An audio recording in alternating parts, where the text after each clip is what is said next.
అందరికీ సండే కదా, ఏంటి స్పెషల్స్ మీ ఇంట్లో? ఏంటి స్పెషల్ అంటుంది అనుకుంటున్నారా? సండే అంటే మన అందరిళ్ళల్లో చాలా స్పెషల్. అదే మటన్ కర్రీ, చికెన్ కర్రీ లేదా బిర్యానీలు. అందుకే అలా అన్నా. అయితే ఈరోజు మా ఇంట్లో specials mutton dum biryani with chicken curry. బాబోయ్, మటన్ దమ్ బిర్యానీయా అని అనుకుంటున్నారా? అలా అన్న వాళ్ళ కోసమే ఈ వీడియో. మటన్ దమ్ బిర్యానీ చెయ్యడం పెద్ద కష్టమేమో అనుకుంటారు, కానే కాదు.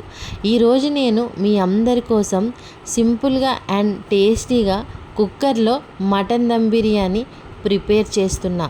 మీరు కూడా ఈ వీడియో ఎండ్ వరకు చూడండి. మీరు ఈ వీడియో చూశాక తప్పకుండా ట్రై చేయండి. నిజంగా టేస్ట్ సూపర్ ఉంటుంది. బ్యాచిలర్స్ కూడా ఈజీగా ప్రిపేర్ చేసుకోవచ్చు. నేను ప్రిపేర్ చేశాను, టేస్ట్ మాత్రం సూపర్ ఉంది. నచ్చితే సబ్స్క్రైబ్ చేసుకోండి.